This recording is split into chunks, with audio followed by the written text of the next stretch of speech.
C9 makes reference specifically with hate symbols to public spaces.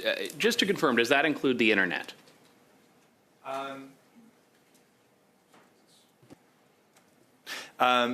Generally speaking, the law will apply equally online as it does in real communities. So this bill will affect what people can say and write on the internet?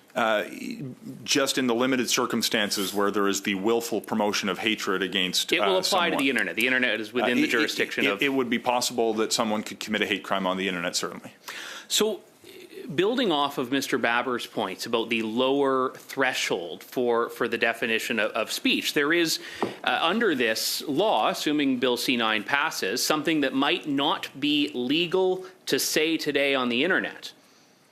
Or it might be legal to say on the internet, could actually be illegal in the future under C9, could it not? No, that's entirely inaccurate, and I say that with no judgment to your perspective, but let me explain.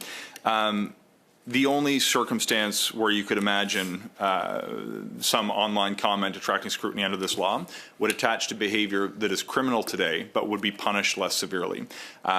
The symbols piece that you pointed to, for example, is attached only to the willful promotion of hate. This is not a blanket symbols ban. The willful promotion of hate is a crime today, but we want to recognize a distinct charge where that same behavior uses certain symbols of hate to bring a higher degree of culpability. So there is no new human behavior that would attract the scrutiny. I understand, but I'm building off of the discussion earlier on the definition. Is your view that the change in wording, and there was a change in wording, you made a deliberate decision to change the definition that was spelled out in Keekstra and reaffirmed in Watcott. Is your view that your definition in C9 will not capture anything beyond what is currently captured right now by the hate definition? The definition was an attempt to codify, and the reason that there was a... This is a yes or no question, Minister.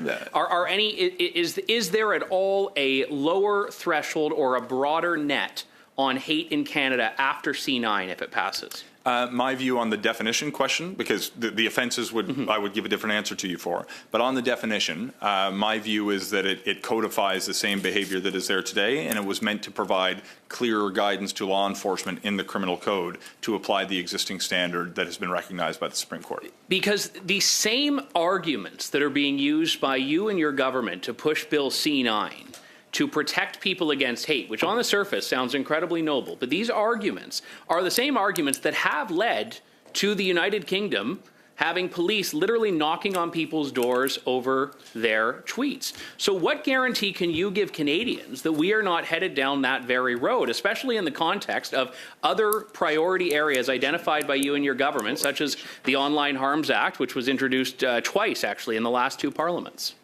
So this legislation is not identical in kind to the reforms that have been put in place in the UK, and we've actually looked at their experience and see that there are real challenges with how it's played out. For example, we've got a different approach where some jurisdictions around the world have adopted a more blanket glorification that could attract the scrutiny of a liking a Facebook post, for example, and we chose a different path.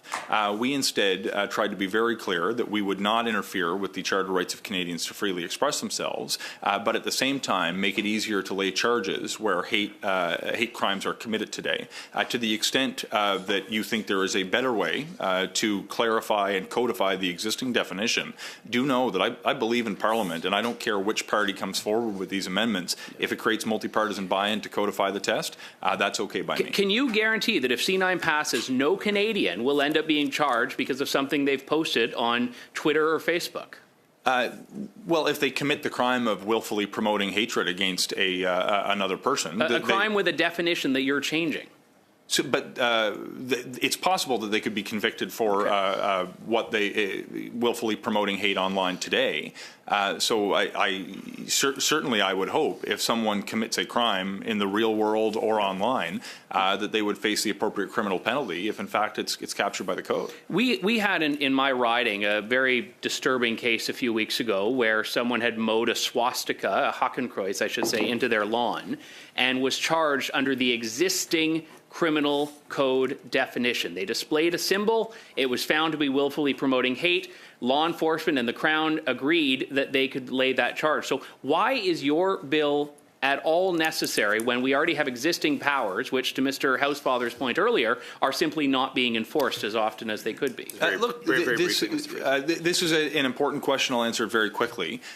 When you have the willful promotion of hate, the person who's convicted of that could still be convicted, but also of a second charge, the willful promotion of hate using hate symbols, which would attract a greater degree of culpability and potentially a greater penalty, recognizing that the use of hate symbols, when you're willfully promoting hate, can cause greater damage to both the individual and the entirety of the community. So I don't find these points to be inconsistent with one another, but instead that behavior could potentially face an additional charge with a more serious penalty because of the manner in which a person chose to promote hate to cause more damage to an affected community.